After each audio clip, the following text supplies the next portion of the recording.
Hello, welcome back. It's Marjorie from the Red Resistance Podcast. Thank you so much for joining me as we break down the second episode of Season 6. Exile is written by Jay Holtman and directed by Elizabeth Moss.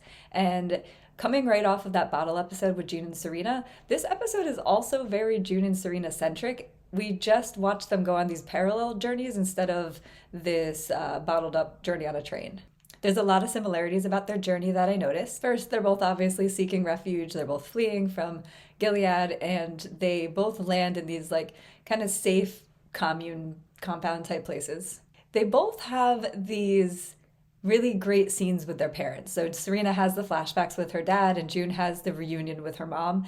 And both of them are so interesting in this episode. And it had me thinking about the generational passing of baton that's kind of happening between both of these characters. So I'll get into it more in the episode, but also I really could be reading this flashback with Serena and her dad wrong. I'm going to warn you in the beginning. I'm kind of doubling down on how I'm reading it. This is where our podcast really benefited from having two other people here because they can kind of steer me in a direction, show me a perspective that I'm not seeing. What's so interesting to me about the flashback with Serena's dad is that it makes me read the flashback with her mom way differently. And so now I'm just more fascinated by that episode. But I'm also like, maybe I'm way wrong with how I'm seeing this. But both of these characters have these great scenes with their parents, and it feels like they're both kind of passing the baton in a generational sense of picking up where their parents left off. And it's a little more tenuous with that with Serena, but you do see a lot of the choices that they're making and the choices that they made and the people that they are and who they've become based on these parents that they've had. And that goes hand in hand with the fact that they finally get some time with their babies. And both of these women and both of these children, Serena and Noah and June and Nicole, they've had such traumatic pregnancy and births and infancies that this time is so rare and precious that they have to just be with their children. Like, we get to see that 2-month jump. And in that 2 months, it feels like they just actually got some quality time with their children where they're not absolutely terrified all the time, which is how Serena has basically described Noah's entire existence. And I was talking about in the last episode that we see Nicole's entire existence has been absolutely terrified for a good portion of her time. So it's nice to see these mothers finally have this time with their children. June and Serena also both find a community within their exile that they both seem relatively happy with and comfortable with, all things considered. And they're both going to get pulled back into Gilead, not because they are desperately seeking that interaction, but because the interaction is seeking them. In all the seasons that we've seen June and Serena, they're kind of always working towards some kind of goal and a large part of the plot. And this is the first time that we see them both just kind of sitting out of any momentum. And I love how the episode ends with a montage of them ending at their destinations and stepping back into the fight, whether they want to or not. That's pretty much all I have for initial thoughts. So let's just get into the episode and we'll see where it takes us from there. This episode starts out with Serena immediately off of the train. You can hear the train leaving her. And as she's checking on Noah to see if he's alive, and he's not making any noise at first, but it does remind me a lot of Emily when she was escaping with Nicole. So again, these two babies have these similar parallel journeys in a strange way that's not exactly the same as June and Serena and their parallel journeys. But these babies have had these really, really traumatic starts. And this one does feel a lot like Nicole. Serena finds a church, and obviously, she's going to take this as a sign from God. She says to Noah that God is always with us. And it reminds me a lot of the scene with her and Fred in the Canadian prison church. And she's talking about her book tour and a Dallas airport little church. And she calls it an island of grace amongst chaos. But when she gets up to the door, it's locked, and she knocks and she just looks very scared. It's such a great shot of trying to understand where her head is at this point in the episode, because if that church showing up in the middle of nowhere is a sign from God, then the fact that his gates are locked is also a sign from God. And that's the only thing I can think of is playing out on her face at that point. So Serena starts walking away and she's kind of panicky. And I mean, obviously she's in civilization. She's not in the middle of the wilderness, but she's panicky. She's walking away and somebody comes over and asks her if she needs help. And apparently God's still leaving a door open for her. In the next scene, we get Serena arriving at this commune. And we meet Abigail, and the first thing she says is, "Welcome to Canaan." And let me tell you how long I rabbit holed on where in Canada that could be. It's not in Canada, it's in the Bible, and I never thought to look in the Bible. So this is another time that I sorely missed my podcast buddies. I really needed one of them to tell me, "Hey, dummy, that's a Bible talk. Don't worry about where in Canada Serena is." Also, by the time you get to the end of this episode, it doesn't even matter where in Canada she is because she leaves and she goes to New Bethlehem. So Serena meets Abigail. And she tells her that don't worry, you're still in Canada. We've had a lot of refugees come through. And Serena is very quick to say that she's not a refugee. And I feel like, I guess that could be read a lot of different ways. Like she's not, like she's better than these people, but that's not how I read it at all. I just felt like she didn't want to misrepresent herself anymore. Like she tried to say she was a refugee on that train and people were not impressed with that language coming from her. And she knows that her name and her face are recognizable, so she does have to tread more carefully at this point. And that's smart because we find out later that Abigail absolutely recognizes her. And Abigail says that this is a faith-based community that only has women and children. And it really reminds me of the little train car in the back that Serena was trying to create, the space that women and children needed for themselves. And obviously anything Serena related is going to be faith-based. She finds the exact oasis that she was looking for in this exile. Then Abigail asks Serena what she should call her, and she says Rachel, and I'm like, Serena, you're so annoying. From what I can remember, again, not great with the Bible talk, but obviously they have the Rachel and Leah centers, right? And Rachel is the preferred wife of Jacob, don't quote me on that. And she's got her sister Leah, who was married to him first, and she is more fertile, but Rachel is the more attractive and eventually also fertile wife. So of course that's the name that Serena's gonna choose. I do like later her dad calls her sheep, and Rachel does mean sheep in Hebrew, I believe. And I thought that was kind of nice because her father is going to be heavy on her mind through this episode too.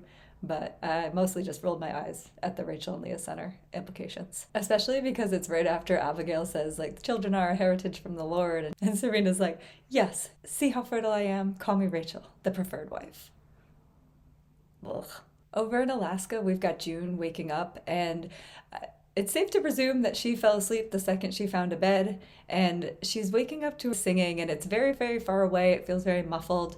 She moves so slowly towards her mother's voice, like she doesn't want to interrupt what's happening, but it's also like she doesn't even feel like it's real. And you see it later in the scene when she's looking at her, she just has this sense of wonder. Like, I can't believe you're standing right in front of me. And I feel like she has it right here as she looks around the doorframe. And her mother's singing that song that we know, "I'll Be Your Mirror" by Nico and the Velvet Underground. We see June singing this to Nicole in season 5 when the protesters are outside and she can't sleep. And she tells her that she used to sing this to Hannah. And now we're seeing that Holly must have been singing this to June as well. There's some great lyrics in here that really fit with the episode. "I'll be your mirror, reflect what you are." And Holly's gonna say it later, "I knew that you were gonna survive, June, because I know how I raised you." But we also know that June really clung to that and clung to who her mother was and how she was raised when she needed a source of motivation and inspiration during her own darkest point. And there's going to be this passing of the baton of Holly watching Nicole while June goes back into the fight. And by the end of this episode, and it really makes me think about the Testaments, because we know that Daisy and Agnes are both going to really wonder about their mother. But we know that there's so many June traits in them, and they're going to be the ones that finally take down Gilead, and it's this generational fight that is finally going to end at the end of the Testaments. It's kind of cool to watch the passing of this baton. We've seen in the flashbacks everything that Holly has done, and then we've seen June kind of carry that torch through, and then we know that it's her children that are going to finish it. Another lyric that I love from this song is, "I'll be your hand in the darkness when you feel afraid." And we've just seen so many hand shots of these memories between June and Holly and Hannah. So It's so incredible to have all three of these generations in this room like this. We get Holly telling June about how she got a playpen because everybody helps each other. We see the same thing playing out with Serena and her exile, is the focus on community. With this episode, we start to feel like we're moving in a certain direction. Tawello joining Mayday, and we see that Mayday is just kind of everyone that is left to fight Gilead. You're going to see the conversation with Nick and Tawello shortly. I think this line is really just kind of leaning into the fact that it is going to take everybody coming together to accomplish the goals that need to be accomplished. They leave Nicole in the playpen and they move into the kitchen, and Holly wants to look at June's arm. And I feel like there's just so much that they want to say to each other at this point. It feels like this reunion is still really new. June needed sleep, now she's awake, and they can start to catch up, as we're going to see. But I just really like that the first thing Holly wants to do as a mother is the medical aspect, probably because it's the most natural to her. And June is quick to brush her off. She doesn't want her mother's attention in that sense. She says, I'm fine, I feel a lot better, I just needed sleep. And she kind of walks out of the scene at this point, and she moves the scene into the kitchen as she walks away. And Holly tells June that she can remove the ear tag for her. And June is very resolute in her answer that she doesn't want this done until all the handmaids are free. And it's so interesting here because we know so much about June's journey, and this statement here from her is only the tip of the iceberg of who June has become. And it's just so fascinating to watch Holly reunite with her. And I can't stop thinking about the Testaments and how June's going to have a very similar reunion with her daughters in the future. And every time I think about it, I just go back to the lyrics of that song of I'll be your mirror, reflect what you are. Holly figures out after that statement that June doesn't want Dr. Bomb, and she kind of shifts gears and offers to just make her pancakes. We see June and Hannah making pancakes together all the time. We've seen June making pancakes for Nicole. So I love that that's the first thing that her mother offers to make her. And that is the offer that June is ready to accept. We've seen the maternal side of June so many times throughout this series, and we talk about it. She just kind of falls into that maternal role so easily. And it's really, really nice to watch her kind of fall into that child role with her mother so quickly and so easily. And it's so natural, and it's so comforting to have someone there to take care of June. And the fact that she's such a accomplished doctor is also very helpful, but that's not even what June is interested in. She just wants pancakes. And June looks around the kitchen. It must just feel so surreal for her to have her mother making her pancakes. We get a little more information of the last thing that June knew about her mother. She says, we went to your apartment and the door was open, they destroyed everything. And Holly tells her about how she got tried in like this kangaroo court and they wouldn't even show their faces, and she calls them pussies, and she says it in such a Holly specific delivery that we've heard before, that like she's still the same person. And it was comforting for me to hear, like I'm like, oh, that's still Holly. So I can imagine that it's got to be so comforting for June to see these flashes of her mother that feel so familiar. June tells her about the image that she saw of her at the Red Center of Holly in the colonies, and she says she's about to say, I thought you were dead. And then she says, how did you survive? And Holly says, a doctor is useful. I love that line so much. And she talks about her experience and how she had to care for the aunts and the guardians, and they killed her friends and they kept her prisoner. But she hung on to the hope that she would be reunited with June. We know that that is the exact same hope that June has always hung on to, of being reunited with Hannah, and that she really used her mother's memory as a way to push forward. So to see her mother kind of holding up that mirror to her, that was so cool to watch that play out on her face, that kind of recognition of her mother understanding that she had that survival in her when she used her mother to find that survival in her. I love the line when June asks why, and she says, I know you, and I know how I raised you. And no matter how bad things got, I always had faith you'd survive. It makes me think of that line in that first episode of the woman on the train saying that it would be easier if they were dead. And June was really quick to say no. And now you've got her mother here saying, look at you, you're real, and your survival was the only thing that kept me going, and it worked out. And so I feel like it's got a nice foreshadowing to the Testaments, but it's also just really hopeful for June, and such a validating thing for her mother to be holding that mirror up to her in this sense. As Holly is telling all of this to June, her face is really kind of just in awe as she's listening to it. And then you see this like snap into the June that we know now. And it's right after her mom is talking about how she knew that June would survive. And we know that June survived very much in part because she wants to be reunited with her daughter, and also because of the strength that she got from her mother and her mother's memory. And she asks how her mom escaped. We've seen June have to escape so many situations and get brought back so many times. For Holly's answer to just be simply survive as a doctor, be useful, and be liberated by the U.S. Army. I just thought it was kind of interesting because I feel like June was expecting a more active role in her escape, and this was really a more passive role. It makes me think of the line in Baggage in season 2, where June is talking about she's waiting for the plane. She kind of makes this harrowing journey from the doctor's office to the Boston Globe to Omar's to the woods where she's now following a map to the airstrip where she's waiting for this plane. And Holly is heavy on her mind at that point. And she says something about raise your daughter to be a feminist and she'll spend her whole life waiting for men to rescue her. And in the end, her mother had to be rescued too. So that was an interesting reality check for June, who had kind of like put her mother up on this superhuman pedestal and assumed that had she been in June's shoes, she would have done more and would have been able to get out. And that was the inspiration that would propel June forward a lot of times. And now to find out that wasn't how Holly made her way out to Alaska.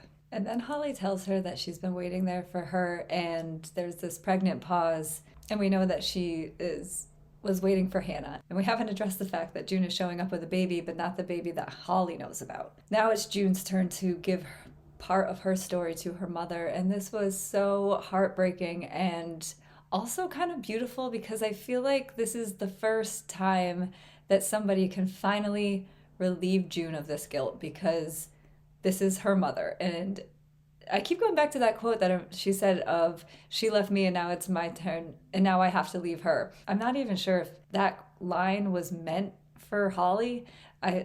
That's how I interpret it every time I watch that episode, because I just don't feel like Hannah was leaving her the first time. If anything, Hannah was taken from her, and June says that over and over again. She was stolen from me. I let go of her. It's not she left me in the woods. So I think that line is for Holly, and I keep going back to Holly had to leave June, and now June has to leave Hannah, and now it's June's turn to tell her mother about Hannah and how she tried to get her out and she couldn't, and she's tried so many times and she's gotten so close. And it's so nice for her to be able to unburden herself of that to her mother. Because I think Holly's the only person that's going to be able to absolve her of that guilt. She tells her about how Hannah didn't remember her the last time that she saw her. And by the time she finishes telling her mother everything that happened, Holly's response is, "Oh, you are tough." And it's just such a great line to hear coming from her. I thought it felt good having Serena tell June that she was an exceptionally tough woman, and she tells her that it is not over. And I think that's just such a great thing to hear from someone that she knows is such a fighter. It's just such a great ally to have, and I feel like she's going to believe it coming from her mother more than she's going to believe it coming from anyone, especially with how dismantled the resistance as a whole is right now. And the fact that June's in this exile, to hear that it's not over from her mother when I think she's trying to find some peace in her distance. But we know that she's not going to be afforded that for much longer anyway. Then we cut to a shot of Luke leaving jail. And it's a really, really cool shot of him just walking down many, many flights of stairs. And it's an aerial shot, so you can see it just kind of looks like endless stairs. And at first I was just like, wow, really gonna make him walk all the way down all those stairs? But it does feel like that has been Luke's entire storyline through this series, has been just an endless flight of stairs. And by the time he gets out, you can see it in his face. He is desperate to do anything other than climb stairs or spin his wheels or all the other things I'm saying. He just wants to move. He wants some momentum. He wants to have some kind of hand in this fight at this point, because he can't sit back and watch disappointment after disappointment after disappointment. I think once he got June back, he was placated enough in his fight to get Hannah and his fight to like take down Gilead. Not that he was necessarily fighting that, because he had bigger systems at play when he got to Canada. He got to Canada really early, and at that point, like, why would he think that he could do more than Tuello in the United States government could do to stop Gilead? Like, why would Luke think he could do any more anyway? First he sees Moira come back, and then he sees June come back. At this point, Hannah's been closer to him now than she ever was before. I think the thought and idea of him ever going in and doing anything with Hannah and having any effect in getting to Hannah or to June was impossible. But the idea of resistance has opened up for Luke since being reunited with June. I don't think he ever saw the possibilities until she came into play. And in this scene, we're going to see that he's finally getting some options. And now that he has options, he's willing to take them. But he has also been pushed to his limit as far as waiting any longer. He says to Tuello in the scene, I'm done waiting. I know what happens to Hannah, and I've run out of time. So he's feeling that urgency in that sense. I think he also feels like he has to keep up with June. Now that she's been shipped off to Alaska in exile, he needs to do more for his family. That guilt that he's had before of not feeling like he's done enough, of feeling like he should have gotten them out earlier, all of that guilt has been weighing on him. And I love that Luke's first line when he gets out is he greets Moira, but then he just wants to know what's happened with June. Have they heard from her? Is she okay? Did she make it? So after Luke finds out that he's going to have to wait at least 4 months for a trial, and even then it's not a guarantee of his freedom, he really just kind of spirals like the staircases. I loved his delivery when he gets in Tuello's face and he's like, Tuello's trying to tell him that it's not his fault that, the planes got shot down. And he's like, it doesn't matter. They still got my daughter. He goes, I'm not just going to sit here and wait. I got to do something. So what? So what? So what? And the way he gets in his face and his eyes get so crazy, and he just seems like he is a person pushed to his absolute limits. So when Moira offers up the Mayday operation, he jumps on it without having any idea what he's agreeing to, but he's ready for anyone to point him in a direction that could possibly get to Hannah. Then we get a scene with Larry and Naomi, and she's redecorating, and this is really fun because we know that Naomi is so known for her style of her house, and Larry's is so wildly and eclectically different, and she's trying to put her wifely mark on his face, and sounds like he was really trying to keep his things in this one room, and she's trying to clear it out now. And their conversation in the background is so funny as Nick is approaching. He says, you can do whatever you want with the rest of the house, but the study is mine. And she goes, yes, but we also talked about making the house more civilized. And he tells her that the house does look civilized, and she goes, yes, but those are ugly and they ruin the room. And I feel like Naomi has always been really funny, but that was one of the first things that Scarlett said to me is, when did Naomi get so funny? So maybe she's funnier in this season, but I feel like Naomi has always been funny, and Larry's always funny, and I feel like Naomi being his complete polar opposite is such a great combination. Nick kind of pops into the room, and Naomi looks really quite pleasantly surprised to see him. Like, he's a little easy on the eyes. Blessed day, Commander, she says. And then they go off into the study. But not before Larry has one final thing to say to Naomi. Larry goes, don't touch these, please. And then right before he walks into the room, he goes, I'm a commander. That was great. It's like that Game of Thrones line. A king doesn't have to say he's a king. Larry and Nick enter the study, and he asks if he needs a mouth guard. And Nick tells him that he's there to warn him that his father-in-law is on the way. But Larry tries to clear the air with him and tell him that he had nothing to do with June, but that he's familiar with the feeling of wanting to hit her with a truck. And Larry really wants to hear that he believes him, because obviously Nick is very volatile, and Larry needs him for this new Bethlehem plan. So he really needs him as an ally, and he wants him to confirm, like, yes, we're good, let's clear the air. I believe that you had nothing to do with this. And Nick's just like, I believe you don't have the power or the capability. It's really funny to watch Nick be contentious with Larry. They really have worked nicely together for so long. And I feel like this is the first time that we're seeing at least some animosity still between them. There's a weird air between them. And I think that Nick is really kind of questioning Larry's power. We see it more at the end of the scene when Wharton leaves, and Nick says something about like, if Wharton tells you to jump off a bridge, and Larry says, then I would find the highest one and hope for the best. And I feel like Nick is kind of just calling him out on the amount of ass kissing that Larry needs to do for Wharton, because Nick is in a house where Wharton is now kind of watching over him, and certainly the most powerful of the three of these men. And I think Nick is kind of trying to spur Larry on to be a bigger player, or at least a smarter player. If there's one thing that we know about Nick, it's that he's always fared well within these hierarchies of these commanders. He knows when to be quiet. He knows when to kind of Lydia of the Testament style collect the information he needs to, because he's an eye, so he tends to always have information. I feel like later in the scene, he knows where Serena is too. So I feel like at this point in Nick's ascent as a commander, he's starting to realize Larry's biggest flaws. And then right after Nick says that, Wharton bursts into the room. He doesn't knock. It looks like the Martha is chasing after him.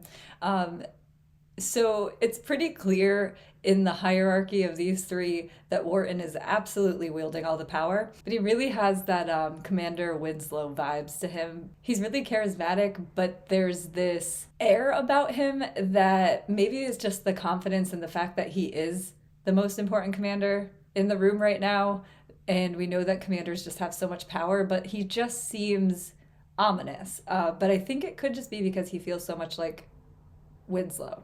I always called him Christopher Maloney. But I was just getting a lot of Winslow vibes here, especially at the end with the child. The next line is Wharton saying how it's like this crazy idea but it's based on mercy and forgiveness, and for that I commend you. Who knew the numbers guy had such a heart? And it's a really good reminder that a lot of the logistics of this must have been figured out by Larry. Like they've referenced it. He obviously has this guilty conscience, and he obviously doesn't have the ideology, right? Like I think he says it at one point about getting into bed with the religious zealots, and he underestimated their brutality or how far they would take things or something about that. He just underestimated them. I think he said something about like regretting it. I forget exactly what he said. But obviously he doesn't have the same ideology as most of these Gilead commanders, although in the same conversation they're talking about the hypocrisy of how this trade deal is great for some of the hardliner commanders, because as soon as they found out they could cross the border and get a Rolex, like they're happy. And so it's acknowledged between all of these men that there is hypocrisy amongst their ideals. It was a good reminder that Larry is the logistics guy. He did come up with how they could implement this. And as far as like cleaning up the environment and like fixing the fertility crisis, his plan did work. It just came with the massive side effect that is Gilead and religious zealots. Then Wharton gets to the heart of the matter of this whole conversation, which is to ask about Serena. And he brings up a really valid point, which is, wouldn't you want her here as this like global ambassador to meet with all these foreign diplomats? And Larry has to admit that that's a good idea. And he's just trying to not admit that he doesn't know where Serena is.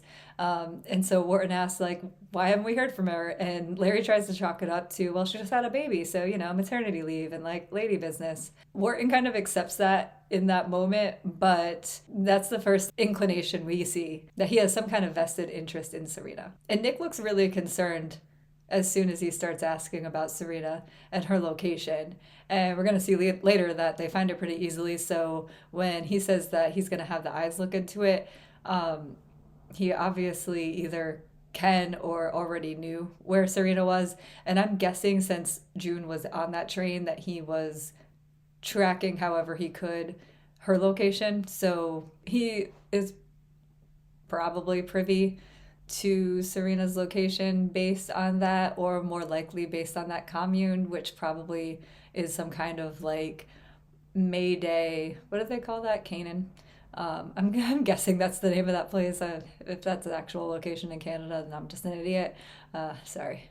That commune, like I'm guessing that the eyes could have a underground network going through there in some way, because Abigail didn't really seem too perturbed that the commanders were showing up, and she definitely knew who they were. So yeah, I'm guessing that Serena managed to tumble herself right into some kind of underground Gilead no man's land. I don't know what that place is, but Nick seems to know where Serena is, and I'm guessing it's because he was watching June, but I'm also thinking maybe it's because wherever she just landed seems to have some direct connection with Gilead. Then Angela pops out from underneath the desk, and Larry yells to Naomi to come and get her kid, which, like, Claire, you're married. She's your kid now. Remember, that's how this works. She is your kid now. But Wharton swoops in there, and I think that's what really gave me that Commander Winslow vibes, is he had all those kids, and he was, like,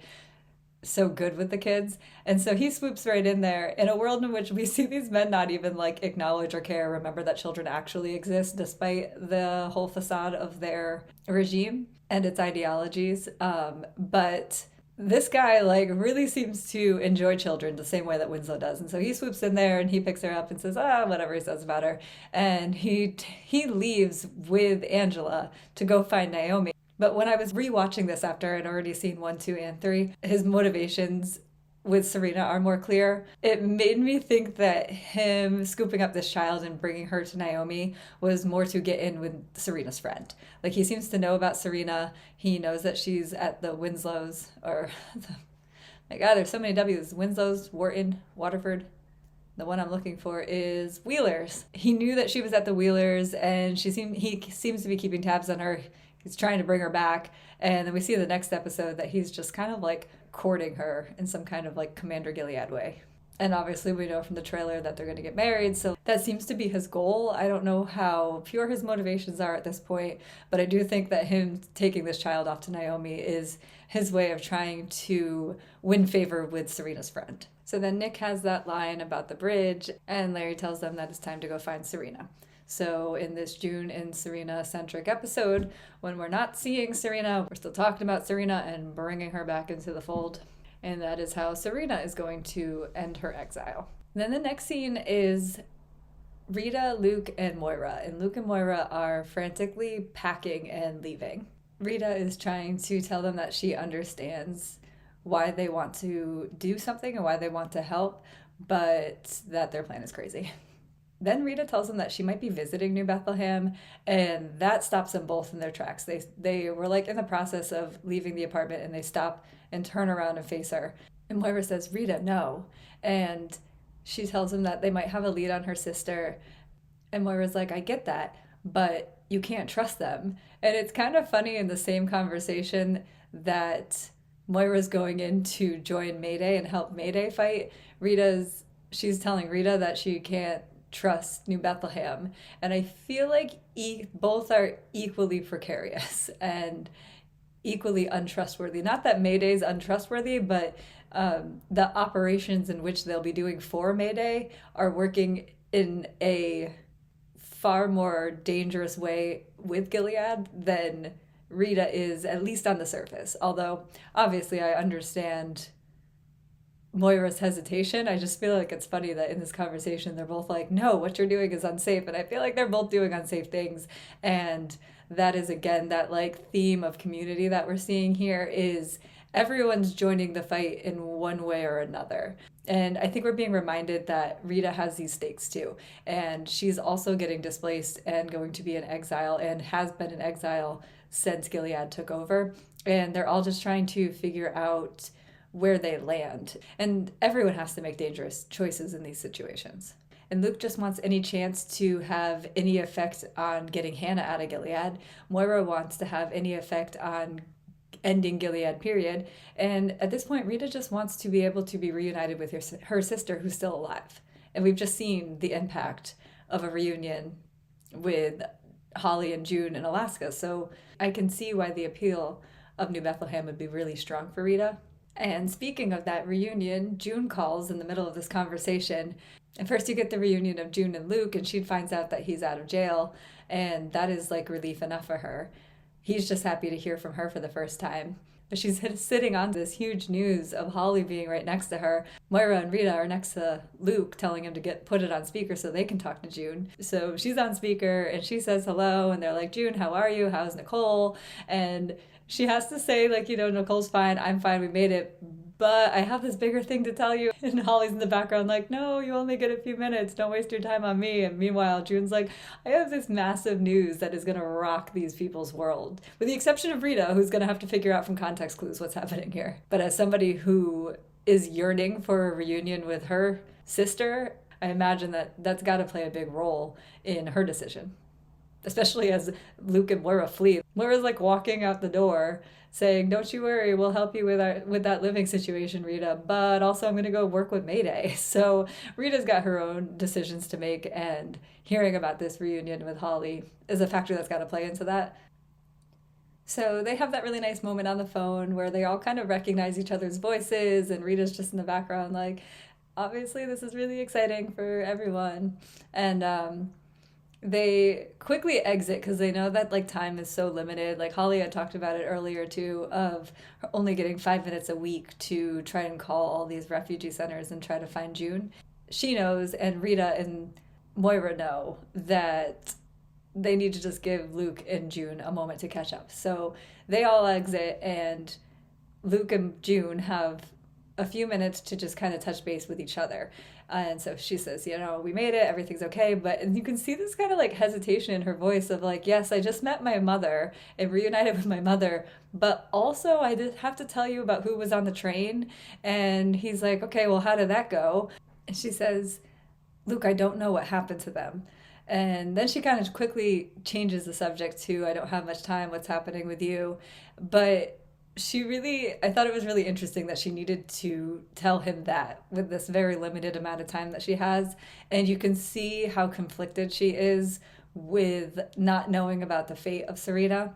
And I'm guessing she was probably telling him in case he hears about it in Toronto and finds out anything about Serena. I guess it'd be more likely that he would hear there than she would get any news in Alaska. But you can tell that Serena's still on her mind.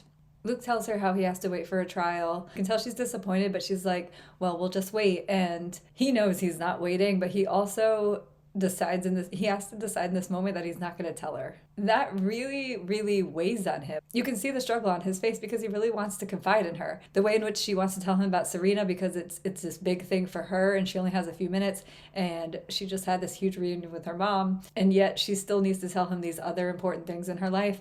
And this is this huge thing that's happening in his life, and he's trying to protect her from the worry, but also the likelihood that she's going to be like, don't you fucking do that, you're fucking crazy, which is exactly what she would have said. So he has to make this move on his own without telling her, and that alone is crushing him. Like, you can just see there's so much distance between them, and there's such infrequent ability to communicate, and they're both in these fights alone. She keeps saying as she's off to Alaska she doesn't want to be alone, and now this is Luke joining this fight alone. And the weight of not being able to confide in June is really crushing him. Then you got Nick and Tuello meeting under some kind of bridge or overpass. It's all dark, but the cigarette lights up, which so it's going to be Nick. Nick's always lighting up a cigarette before these meetings.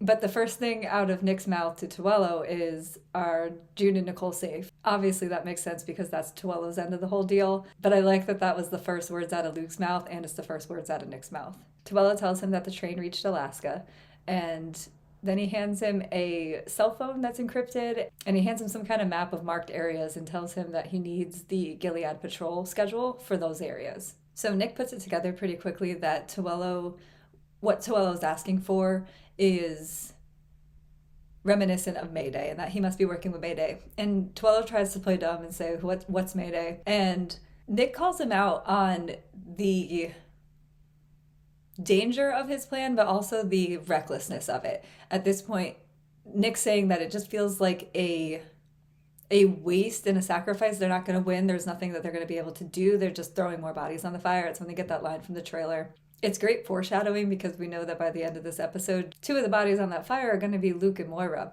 And those are the exact people that Tuello's describing. They're people that want their country back and they're willing to fight for it. And they're going to keep fighting until there's nobody left to fight. I think from Nick's perspective, he's seeing that the United States at this point is getting whittled away to such a non-threat that I think he's starting to wonder what their next move is. He's trying to help them in order to keep June safe, and I think he sees how hopeless their cause is. And if there's one thing that Nick has been able to do, it's see those opportunities and find survival within there. And I think he looks at the Americans and what Tuela's doing with Mayday and says it's a suicide mission, essentially. And at the end of the day, he knows that as long as Mayday's fighting, June's going to eventually end up fighting with them, because that's all we've ever seen from June. If Nick can get Mayday to give up, then he'll know that June can give up. And I think he'd rather her give up her fight for Mayday and just live happily off in Alaska. Then he doesn't have to be constantly worried about her safety. Then we get a timeline jump. They tell us 2 months later. And it's nice because A, we don't have to guess. Otherwise, this would 100% feel like the next day. And also it was nice to give June that fictional time to heal, because she's just been on the move for so long that it's nice to give her this time to just kind of heal and recuperate and readjust to everything that she's gone through. Then we get this beautiful shot of June reading to Nicole.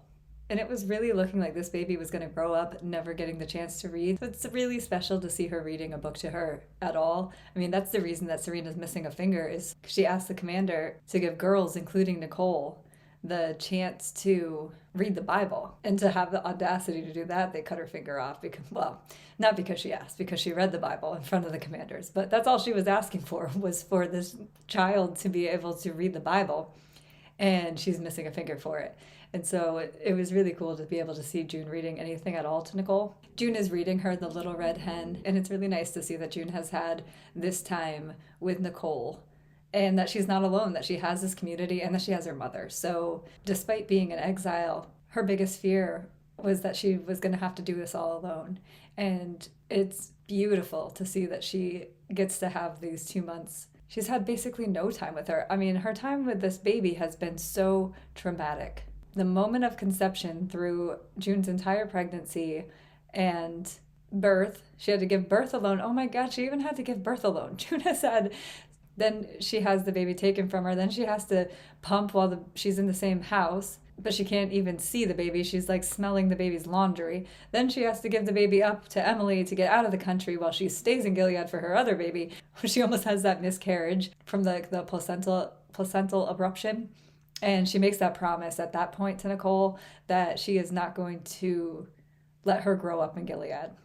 So it's so beautiful to see her reading this book to this child, and she's not alone, and she has her mother, and she got her out. And it really seems like this exile is very needed for June and being received really well. Like, for somebody that has done nothing but fight, and go, she seems to be able to take a breath at this point for the first time in the series, honestly.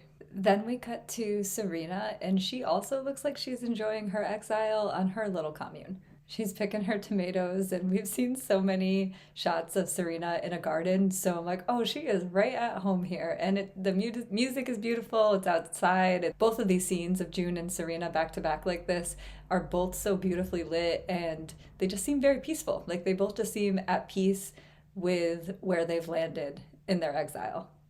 But Serena's finally got her baby, and she's got this space for the women and children, and she's got safety for the first time after being on the run from the Wheelers, and she knows what it's like to be absolutely terrified. At least she's got a little refuge from all of that chaos here. Then we jump into a flashback of Serena's dad, and this is the first time that we ever get to see him. We see that Serena's love of gardening comes from her dad. And he gives that little dad joke about, like, watch out for my azaleas. And she's like, Dad, it was one time. And it's a nice reunion. Like, you can tell that there's a lot of love between them. And he asks her about the book tour. And she says it's small, but that it's going well, and that people are hungry for change and faith. He references that these are dark days, and he sees it from the pulpit, and that people need something to believe in, and that he's glad that they are looking to her. She seems so pleased with that, like she wants to just please her father, which is an interesting juxtaposition with Holly, because we saw in flashbacks with June that Holly did not approve of June's career choices and what she was doing with her life. She thought that she should be doing more with her energy than just getting married and being a book editor. And so it's kind of interesting to see that with Serena's flashback with her father, he's very supportive of what she's doing. But that's the first clue that he's not of Gilead ideology. He's obviously supportive of her book tour. So I don't think he's going to be first in line to get behind women not being able to read. And I think we're going to see later that her father's ideologies and Gilead's ideologies are not the same, which is why I feel like I read that scene, the flashback scene with her mother in season 3, so differently. Because I really came out of that thinking that Serena was raised within these Gilead ideologies before there was a Gilead. And now I'm realizing that she was more radicalized along the way. We get the first clue of what that radicalization is at the end of the scene with her father when he starts to ask her, when he asks her about the boy that's been following her around. And she says, well, his name is Fred. Dun, dun, dun. And that's the beginning of the downfall of Serena and of the United States. You get one final reaction shot of Serena after that flashback in present time. And it looks like she also thinks that that might be the beginning of where she went wrong. Then we get a scene of Commander Wharton and Nick. They're having a conversation in front of a fireplace. And I thought of Scarlet as soon as I saw that. And as they continue their conversation, there's kind of this like underlying smoldering warning throughout the scene. So I was like, yeah, that works. That it totally fits that they're having this conversation in front of a fire. And then by the end of the scene, the fire becomes part of the scene as Nick throws the SIM card of the cell phone into the fire. And I'm like, oh shit, it came into play. Scarlet. But this whole scene was Wharton explaining to Nick that the sons of Jacob are a way of taking these like incel boys and guiding them when they have these lack of fathers. And he highlights the fact that Nick hasn't had any quality male role models in his life. He brings up his father and the fact that his mother was working instead of being home. And he talks about Fred and Larry being the men that are guiding him now. And the implication is certainly that the only person he needs to be guiding him is Wharton. And he needs to be thinking about the fact that he has a son now. And all of the decisions he makes affect his son. And that's the only way he needs to be looking at it. And Nick takes that information and throws the SIM card into the fire. And it's like, oof, like, damn, that was an effective conversation, Wharton. He's definitely telling Nick here that he's got himself in a really nice position. If he can just toe the line and do what he's supposed to do. He set himself up nicely and he set up his family and his son up nicely. And I guess Nick really does hear that message, especially considering he's got June and Nicole safe in Alaska and he thinks that Tuello's fighting a losing cause. So the safest thing to do for Nick in this situation is to throw that cell phone in the fire and double down on protecting himself and his family within Gilead and surviving there. Because the same way that June is of no use to Hannah if she's dead, Nick is of no use to June if he's dead. In the next scene, June is trying to get through to Luke and she gets a voicemail and you can hear her frustration as she tries to update him and also tell him she loves and misses him and connects with him through a voice message. But then she's also like, this is really hard for me to get to a phone, so next time try to pick up. Like, you can't even say call me back as soon as you get this. Like, you can just hear the frustration. I think after 2 months of this exile, I think it is starting to wear on her that she cannot get the information that she needs to, and she knows that his hearing is coming up, and I think the wheels are starting to turn in her mind that something's not right, and she can't keep trying to get through to him and failing. She's got to come up with another option. I mean, this is June. We know that once she wants to do something, she's going to find a way to do it, and we see it in the next scene with her trying to get another phone call out, and the guy's like, ugh, you again. Like, if June wants something, get out of her way. Back in the garden with Serena, Abigail comes to kind of gently confront her. She calls her Rachel, and there's a little bit of like a edge in her tone as she says it. And Serena turns to her and says, you know, my name's not really Rachel. And it feels like Abigail has been waiting to let her know that she knows who she is. And she goes, I've known since you've arrived here, Mrs. Waterford. And she says, I read your book and I welcomed you here anyway. Oof. And you can see Serena prickle, and she starts to defend herself in a way that we're used to her defending herself. She says, I know what people think of the things that I've done. And Abigail says, what do you think of the things that you've done? And Serena says, I wanted to serve the glory of God. And you can hear her get like a little defensive as she says it. And Abigail asks such a pointed question. She says, is that all? And we know that Serena's intentions have always been self-serving. And Serena concedes, well, it didn't go as planned. It went wrong. And I love Abigail's response so much. She says, all by itself? And Serena admits, I was wrong. And then Abigail tells her to set it right and that you know he's watching. And they jump right into a flashback. They jump right back into another flashback of her and her father. And there's definitely a duality in that statement because obviously Abigail's talking about God, but Serena's father is front of her mind. And we see that some time has passed with this flashback. Her father's in a wheelchair now, and she tells him that she wishes she had more time to help him tend to his roses. And you can see that his garden is dying. And she goes, but I'm just so busy.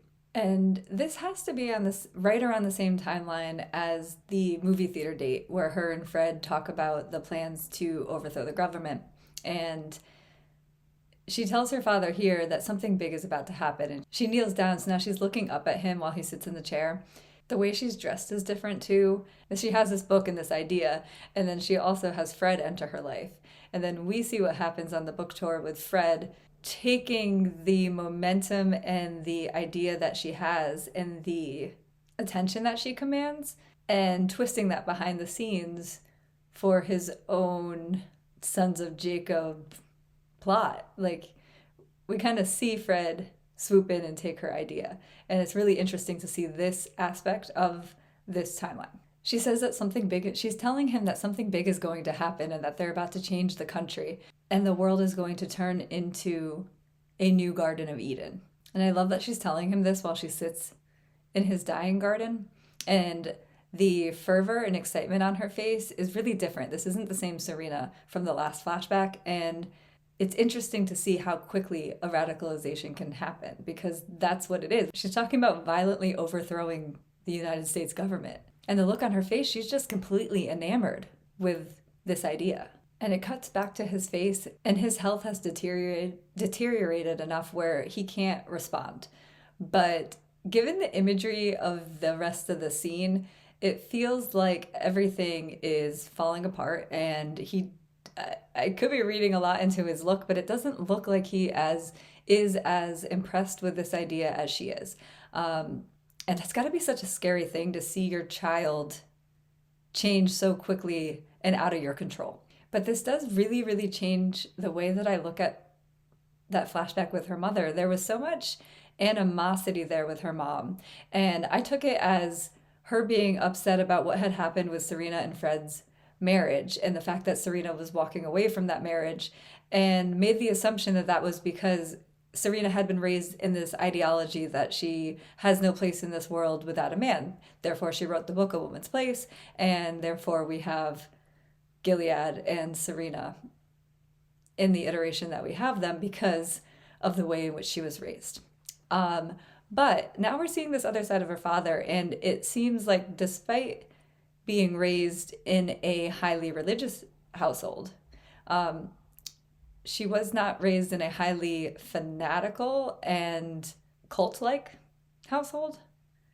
And so when she went back to her mother, but so now understanding like how much Serena absolutely put this into place, her and Fred, and Fred coming into her life while she's on this book tour, and then her quite literally getting into bed with Fred while they overthrow the government with the Sons of Jacob. Now they have Gilead and Handmaids and all that comes with it. And then Serena gives up Nicole, has this mental breakdown, wants to leave Fred, and goes to her mother's for a place of refuge, and is met with so much animosity. And now I'm looking at it thinking, it wasn't because she's just this cold-hearted bitch. It was because she's looking at her daughter who put all of this into place and is now trying to walk away from it. And that's why she says, no, you got to go back. That's why she wants her to go back with Fred so much, because she's created a world in which there is no place for her without Fred. not because that's what her mother believes, but because that's what Serena created. And she says something about, like, there's also that conversation about Serena's having like this emotional breakdown and she's crying and her mother tells her to stop crying. And then she says something about like, it's so hard. There's nothing harder than watching your child be in pain. There's nothing harder for a mother than watching your child suffer. And Serena says that's not true. There's something harder. And she's alluding to the fact that she just had to give up Nicole and she's watching her live her life elsewhere. And her mother says, it would do you a service to stop thinking about that child being yours. That was never your child anyway. You gave her up and she was never yours to begin with. And I'm like, damn, that's harsh. But then if you think about, if she's really opposed to everything that Serena has put into place, of course she's going to look at Serena and be like, that's not your child anyway. And what are you talking about? You delusional psychopath. So I don't know. It's interesting. I mean, her mother is still really, really cold. And I can see why Serena would have the brutal side that she has to her. But it does just change the way I viewed that entire scene. So maybe I'm crazy and the scene isn't saying that her father wasn't on board with Serena and all of her Gilead and Sons of Jacob nonsense, but I just don't think that's the way that she was actually raised. And I think she knows that her father would not approve of this new Garden of Eden that she's created. She tells him right before that this is everything he's always wanted. And now in hindsight, she's realizing that it did go wrong and it did not go wrong all by itself. Then we get a scene of a car rolling up and out pops Larry. And he says to Serena, you don't call, you don't write. And then Naomi pops out and announces that she's Mrs. Lawrence, which Serena is definitely surprised by. It wasn't long ago that Serena was trying to marry Larry. And Abigail recognizes him and she tells him that he's trespassing, but he says, we come in peace. So Serena and Larry go take a walk. And the first thing that Serena asks about is his marriage to Naomi and what happened with Warren. Larry tells her that Putnam came to an unfortunate end. And Serena's like, yeah, that doesn't surprise me at all. He tells her that the farm that she's on is cute. And she says it's a community that supports each other and serves God. Men just make a mess of things. He tells her that she must be bored. Her laugh is so great. I can see everything that we've seen about Serena is that she would absolutely be bored in this community. But at this point, I mean, I guess we just haven't seen enough of her. I think she's really had some time to think about the things that she's done in this exile while we get these flashbacks of her father. And she's pretty quick to have some culpability once Abigail holds her feet to the fire. And I imagine that she will be bored very shortly if she were to stay here much longer. Same with June. I feel like if they continue to stay in this exile on these little communities with no forward momentum, that they would start to get bored, but I just don't see it in Serena yet. But I guess we just hadn't seen enough of her on this farm to really get an idea. And then he tries to sell her on New Bethlehem, and she calls him out on it and says, you told me there's no place for women like me in Gilead. And he goes, you would be happy to find out that I am wrong. And he tells her that New Bethlehem is going to be safer, kinder, and gentler.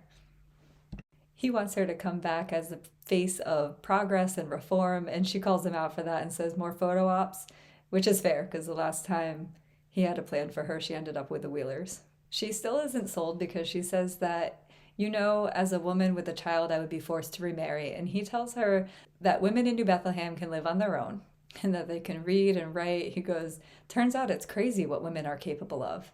And she goes, And I think she's kind of fucking with him here because I'm pretty sure she knows at this point that she does need to take him up on his offer. She doesn't really have an option. He's going to say it in a few minutes.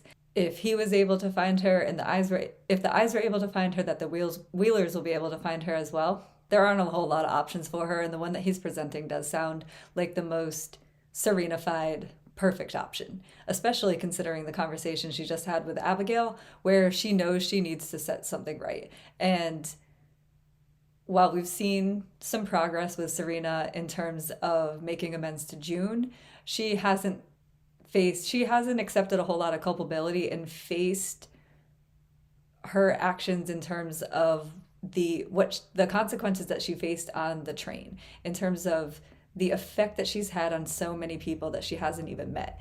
We've only seen it on a much smaller scale. And even then, she's had a hard time owning up to the things that she's done to even June personally with her own hands. We're getting a clearer image of what her role was prior to Gilead coming into power. And the only way that she's ever going to make amends for that is to be the face of progress and help change Gilead/New Bethlehem into the new Garden of Eden that she had always imagined. So Abigail tells her that the plan didn't go wrong all by itself and that she does need to set it right. Then Larry shows up and says, time to come back to Gilead and set it right. So we know that Serena believes that everything is sent from God, and I'm sure that Larry showing up when he did feels like a message from God for Serena. But she's kind of fucking with Larry here, and she says she knows that he has a motive and a goal in this meeting. She tells him that she feels God here, and implying that she doesn't want to leave. And he's like, can't you feel him there too? If not, bring him along. God, his lines are so great. Then we cut to June, and she's on a mission trying to get another phone call out. And you've got the guy in charge of allocating phone time, and you can tell he's sick of her. But she convinces him to let her skip the line and make one more call because it's an emergency. And apparently he has learned that it's easier to just let June do what she needs to do than try to stop her. But this time she doesn't try to call Luke. She calls Tawello. And this is how she finds out not only that Luke and Moira are working with Mayday, but that they're stuck in Gilead. And then they cut to June telling Holly all of this while she packs to leave, because the rest of that phone call went, we need you, June, to come get Nick to get them out. And she's got to catch Holly up on all of this. So the next shot is Holly going, Mayday? I'm so curious if she knows what Mayday is and is shocked that they're working with it, or if, because Mayday seems so elusive to June, and Holly just seemed further removed from like that kind of resistance where she was. But who knows? We don't have enough information to really figure that out. She seems like she knows about Mayday, but she wants to know what Luke and Moira are doing there.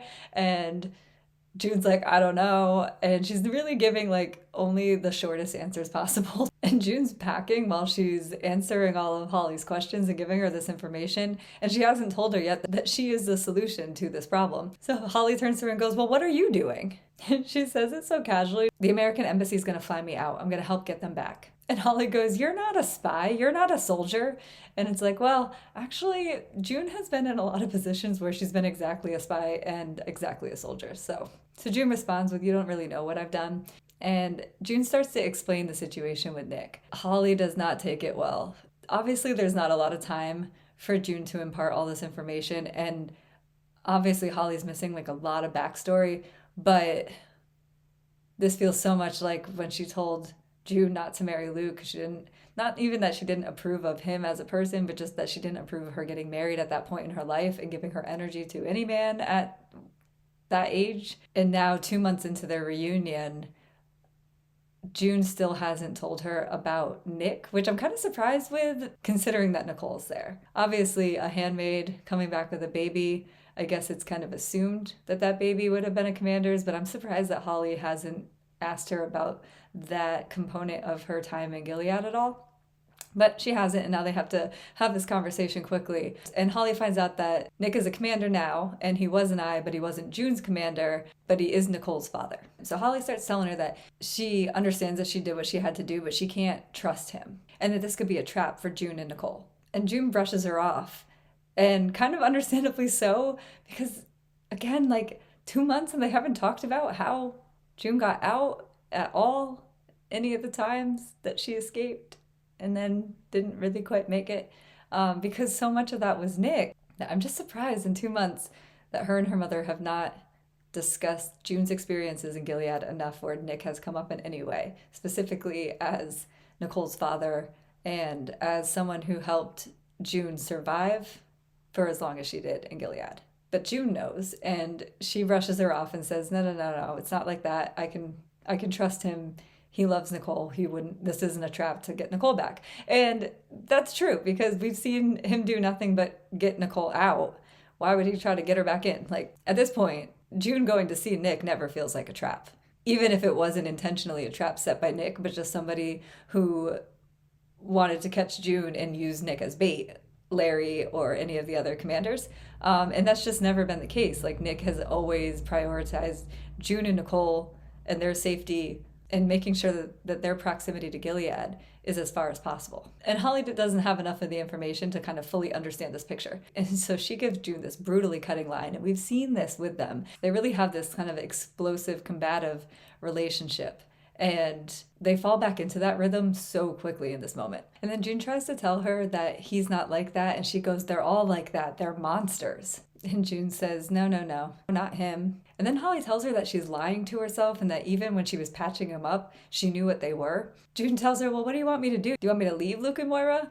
And Holly says there's got to be another way. And June says there is no other way. And June has that great line. She says, the only way is to show up and fight, which is what you taught me. And Holly's response is brutal. She says, and I was wrong. I lost. And everything that we have seen from Holly in flashbacks on this show has been the exact opposite of that sentiment. To see that she's still alive, and the language she was using when she was talking about the kangaroo court and how they were all pussies because they were wearing masks, and to hear her say that she was wrong and that she lost after all of this, oh, that hurts. But then she explains a little further about what she means and how she regrets all the time that she could have had with June. June has always implied that her mother has put her job and her ideologies and her fight for her ideals above June, so much so that when June was pregnant with Hannah, she told her mother to stop promising that she's going to be there because she knew she wouldn't, and sure enough, there was like a flight issue and she wasn't there. It does make sense that at least with everything that's gone down and everything that she's seen in Gilead, that she clung to that hope of being reunited with her daughter, but also has that same regret that June has of missing out on all this time with her child. And Holly continues, she says, all you can do is survive and protect the people that you love. And she's right about that, but she doesn't see the whole picture because that's everything that Nick's been doing, surviving and protecting the people he loves. And she's telling June that she can't go back into Gilead and get his help because she can't trust him. And Holly just doesn't understand that Nick is part of the people that June loves and that loves her. And Nick is the closest thing to Hannah, and June wants nothing more than for Hannah to be protected and to survive. And the best chance she has of that right now is Nick. And June tries to tell her, she says, that's exactly what I'm doing. Surviving and protecting the people she loves. Right now, she's got to protect the people she loves. And Nick has become one of those people she loves, but also her survival is very much because of Nick. Then Holly hits her with a really brutal line. She says, I know my daughter fucked a Nazi, and she's running across the country to see him again.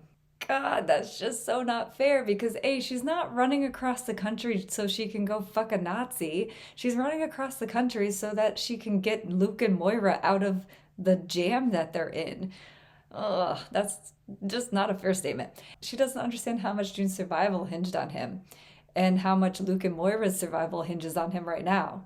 And to boil it down to June just wants to run across the country to go fuck a Nazi, ugh, that's not fair. It's not fair. So June responds with really the only thing you can respond with, fuck you. She says, if you want to go, fine, but you leave that child here with me.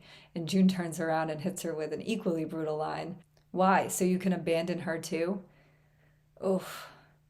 And that line is also unfair because especially considering everything that June has been through with Hannah.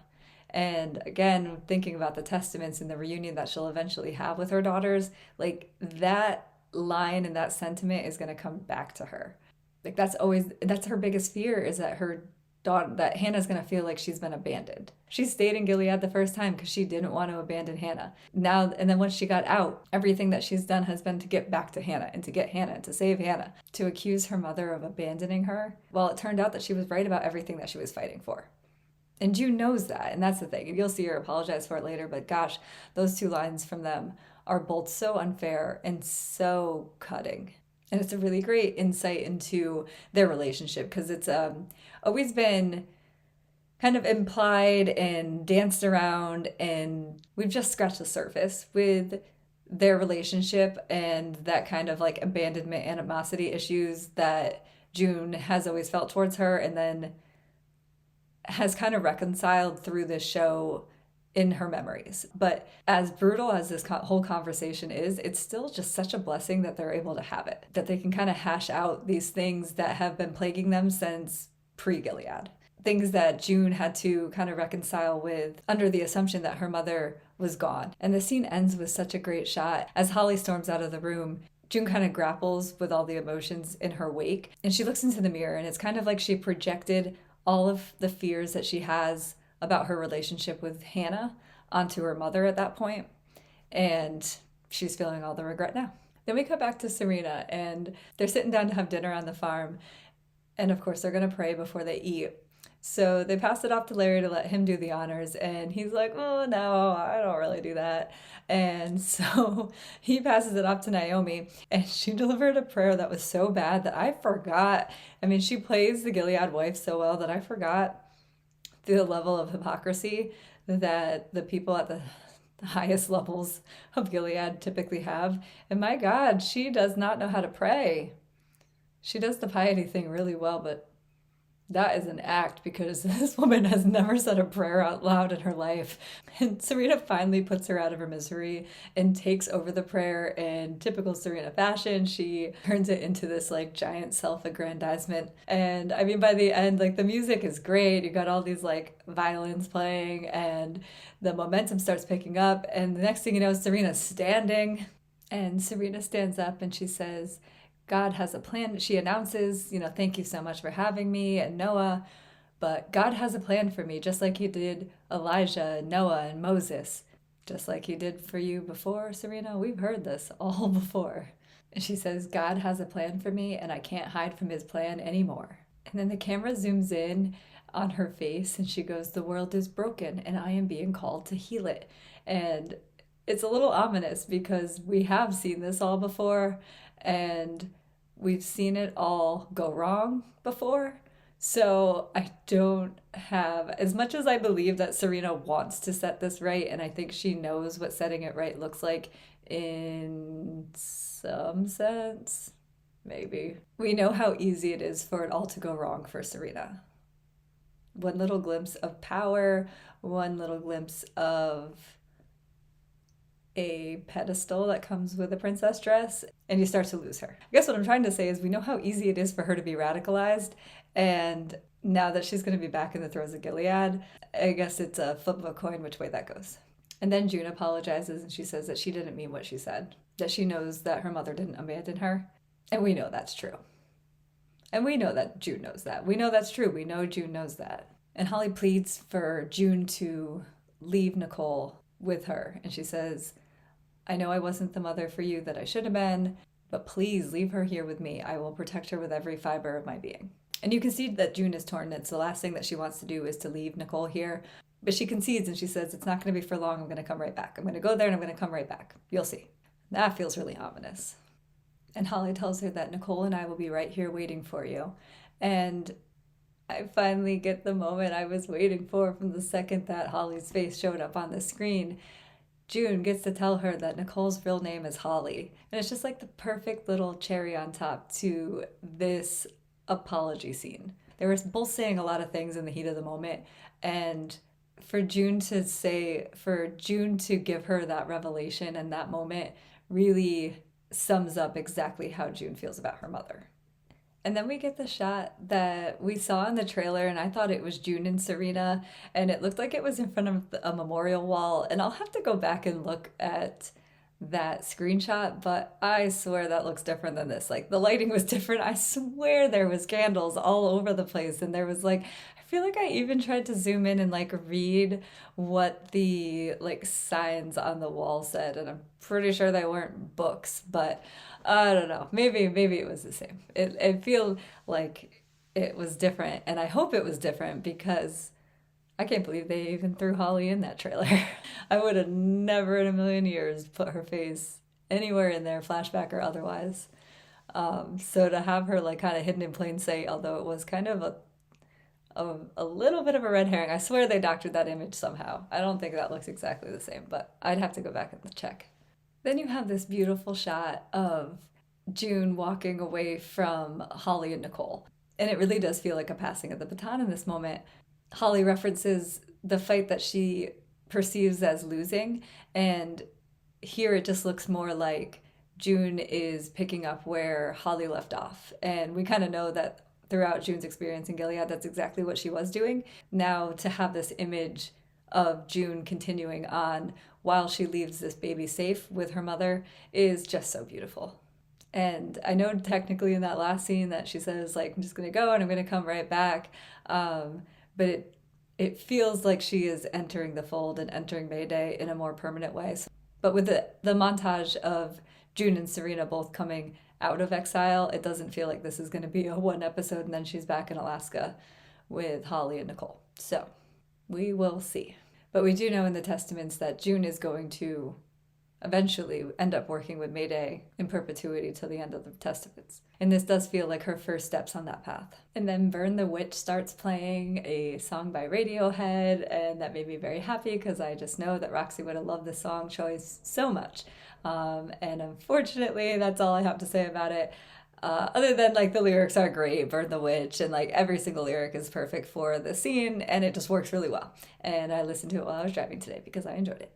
But it did make my heart happy for Roxy because this would have been a Roxy perfect choice and she would have geeked out about it way more than I did. Stay tuned, maybe she'll do an addendum. But we get a shot of June walking off and then we go into, so we see Serena on a plane reading a pamphlet for New Bethlehem, and that is certainly an image of progress in Gilead. And all I could think about was her missing finger and what a waste that was. Also, Fred could prove a point. Then there's shots of both of them arriving by vehicle, and you got Serena in her like black car pulling into the gated community that is New Bethlehem, and it's daytime and bright. And then in the next shot we see June in the daytime, and it's like, and it fits perfectly with the lyrics of the song "Come Out of the Shadows." The first shots of both of them were in the dark, and then the next shots of them are in the daytime, and everything is bright. And here they are coming out of the shadows. Then you have June arriving at this sprawling compound, and she's greeted by Tuello.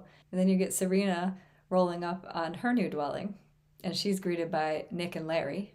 But the two houses that they're arriving at could not be more different.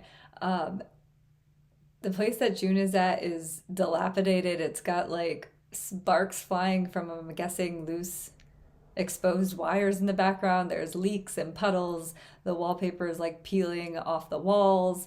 And then you've got Serena, and everything is pristine and landscaped and perfect and identical. Like, they have the most violent HOA imaginable. And it's really cool to watch them both kind of power walk into these locations. June is greeted and kind of quickly surrounded by Mayday. Serena's got Naomi holding her baby in the background, and everyone is waiting for her to arrive, and she kind of power struts through. And June walks up. She looks out the window, she kind of surveys the area really quickly, and she turns to address the group, and she says, "Hi, my name is June. Let's bring them home." And that's an episode. So, in episode 1, we see the bottle episode of June and Serena. And in episode 2, we see their parallel journeys separately in Exile. And now, in season 3, we are finally going to get to really check in on the rest of the players. We've seen some movement with Moira and Luke, but only to get June to this point. And we've seen some movement with Larry and Nick, but again, only to get Serena and June to their points. So now that we've now that we've kind of established who these two main characters are for the rest of the season, we are now going to get into the nitty-gritty of the season with this next episode. So I think that is all I have for this one now. It's kind of feels like that episode 2. It's a great episode. The momentum starts to pick up in terms of moving on. Like, the bottle episode was great and focused. But after 2 episodes of June and Serena, like, I am dying for some Aunt Lydia and some Janine. So I cannot wait to get in and start talking about that. And then we're getting 1 episode a week from there. So I'm going to take a little break, go get a little sleep, and I will be back shortly with episode 3, Devotion.